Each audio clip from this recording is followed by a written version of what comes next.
Good morning students, आप सब लोग कैसे हैं।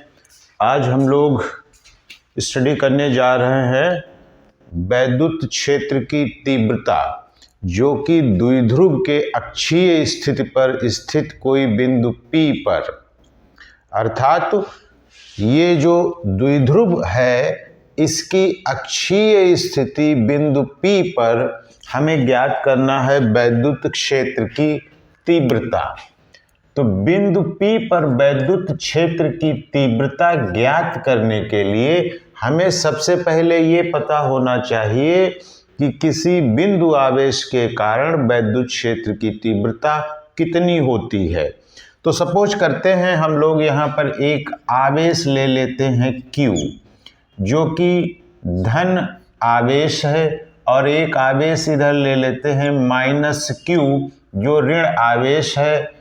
तो धन आवेश के कारण वैद्युत क्षेत्र की तीव्रता की दिशा हमेशा बाहर की ओर होती है, दिशा हमेशा बाहर की ओर होती है, और इसका मान हमेशा KQ/R² होता है।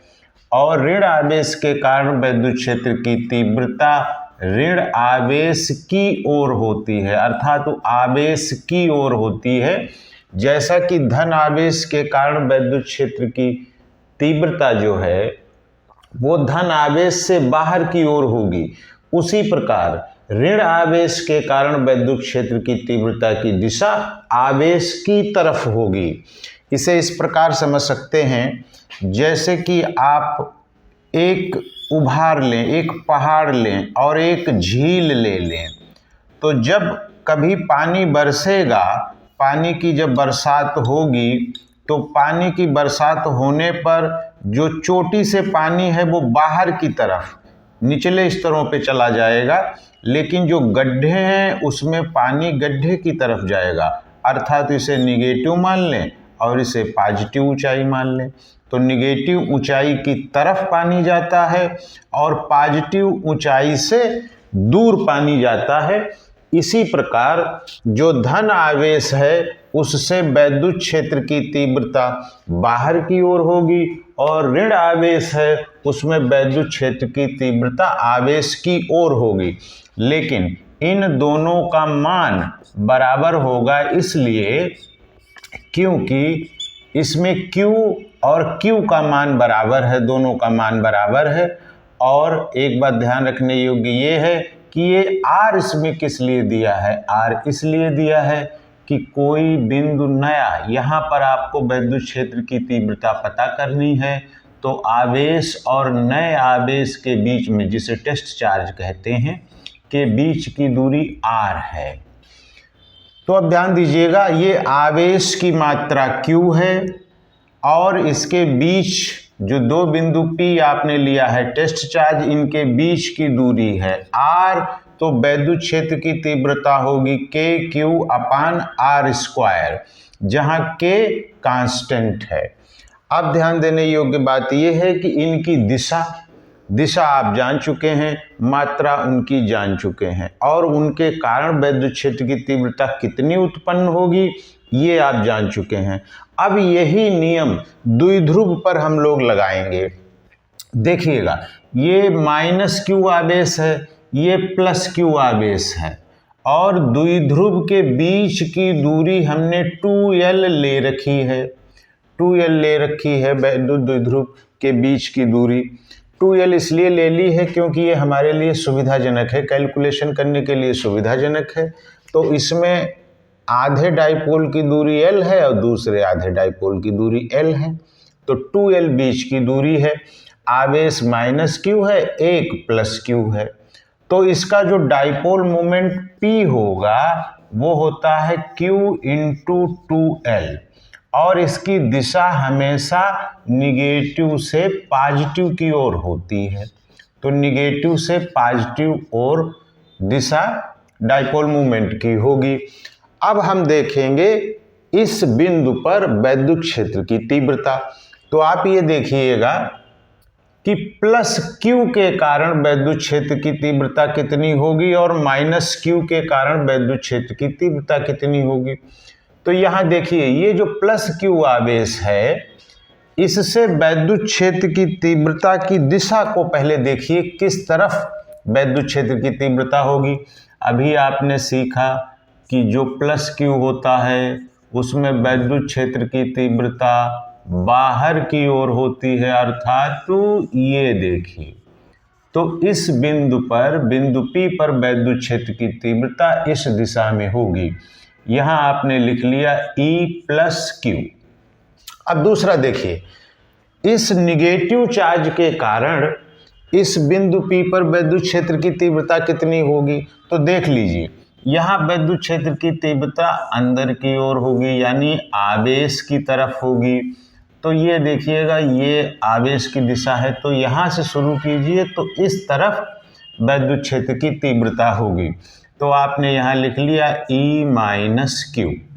अब ये देखिए कि प्लस क्यू बिंदु P के नज़दीक है, माइनस क्यू बिंदु P से दूर है, तो प्रभाव किसका ज़्यादा होगा, किसकी वैद्युत क्षेत्र की तीव्रता ज़्यादा होगी। तो आप यहाँ समझ जाएंगे E प्लस क्यू ज़्यादा होगा, E माइनस क्यू कम होगा।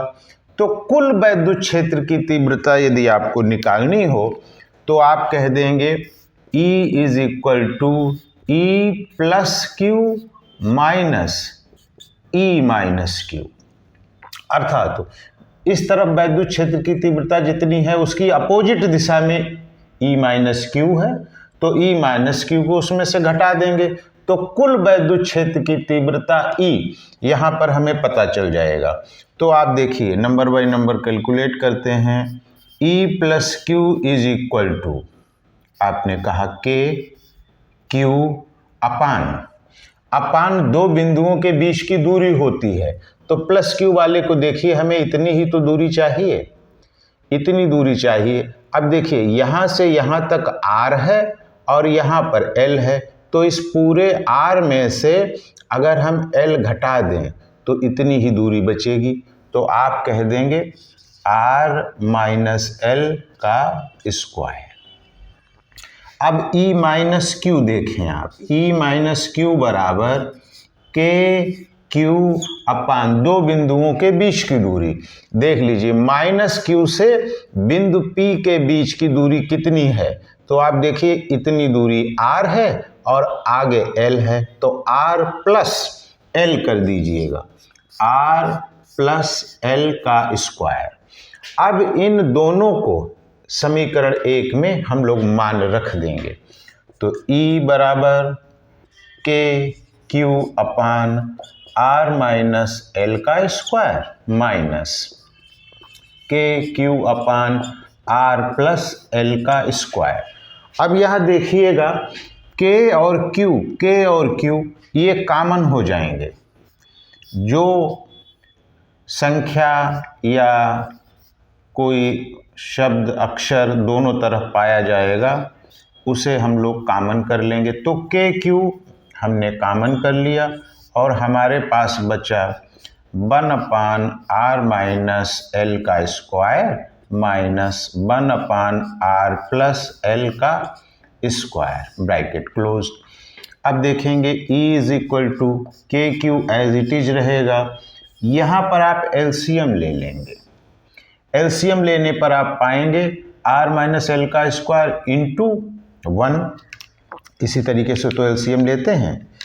आप देखें, पहले जो नीचे दोनों संख्याएं हैं उनका मल्टीप्लिकेशन कर देंगे, अर्थात गुणा कर देंगे, तो R प्लस L का स्क्वायर, और ये इसके साथ ये इसके साथ, तो R प्लस L का square minus R minus L का स्क्वायर। अब आगे देखिए, थोड़ा सा कैलकुलेशन कर लेते हैं हम लोग।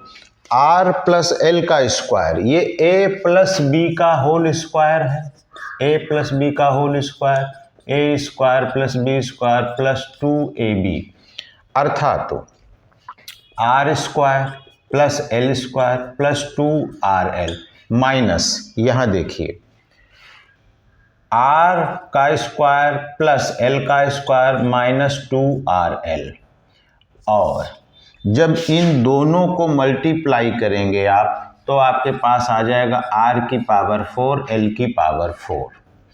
अब देखिएगा ये माइनस को ओपन कर दीजिएगा, ब्रैकेट के अंदर मल्टीप्लाई कर दीजिएगा, तो minus plus minus, minus plus minus, और ये माइनस और माइनस प्लस हो जाएगा, और अपान r की पावर 4 l की पावर 4। अब देखिए प्लस का r स्क्वायर माइनस प्लस का l स्क्वायर माइनस का l स्क्वायर, ऊपर आपके पास बचा। अच्छा इसके साथ ये तो ब्रैकेट में है, इसके साथ सबके साथ के क्यू तो चलता ही रहेगा ना, तो के क्यू बाहर चलता रहेगा इसके, के क्यू इज इक्वल टू के क्यू। अभी ब्रैकेट को और सॉल्व कर लेंगे तो ऊपर 4RL बचा, 2RL प्लस 2RL अपान r की पावर 4 l की पावर 4। अब यहाँ आप एक बात और देखिएगा, यहाँ जो ये बीच की दूरी 2l है ये बहुत ही कम है r की तुलना में, तो यदि r is greater than l होगा तो l को हम लोग नेगलेक्ट कर सकते हैं, इसका मान नगण्य के बराबर है, तो 4RL अपान r की पावर 4। अब देखिएगा l को हम लोगों ने निकाल दिया क्योंकि बहुत छोटा है, अब एक r कैंसिल हो जाएगा यहाँ से, तो यहाँ r की पावर 3 बचेगी, तो देखिएगा k 4l इधर q अपान नीचे r की पावर 3। अब आप देखिएगा 4ql, तो यहाँ आपके पास आया है 4ql अपान r की पावर 3। इसे आप इस प्रकार देखें कि p इज इक्वल टू होता है 2ql, तो 4ql का मतलब है 2p होगा, तो यहाँ हो जाएगा, यहाँ मेंशन कर लेते हैं is equal to k 2p upon r की पावर 3, अर्थात is equal to 2kp upon r की पावर 3। ये आ गई है वैद्युत क्षेत्र की तीव्रता बिंदु P पर, किसके कारण? वैद्युत द्विध्रुव के कारण बिंदु P पर वैद्युत क्षेत्र की तीव्रता। अब इसकी दिशा की बात कर लेते हैं, तो आप देखिएगा P की दिशा इस तरफ है, और यहाँ जो E आएगा चूंकि ये बड़ा है और ये छोटा है तो इसी की डायरेक्शन में E भी होगा। E और P की डायरेक्शन समान है तो हम इसे लिख सकते हैं E is equal to 2kp vector upon r की पावर 3। तो इस प्रकार हम लोग इसे लिख सकते हैं। अच्छा, चूंकि इंटरमीडिएट की परीक्षा आने वाली है, कुछ दिन शेष बाकी हैं, तो हम लोग चाहेंगे ये कि आप इस वीडियो को कई बार रिवाइज कर लें, तो ये कंठस्थ हो जाएगा आपको, और जैसे ही पेपर में ये आएगा तो आप इसे हल करने में सक्षम होंगे। और इस सीरीज में हम सभी इम्पॉर्टेंट डेरिवेशंस और न्यूमेरिकल्स करा देंगे जो परीक्षा पे होगी।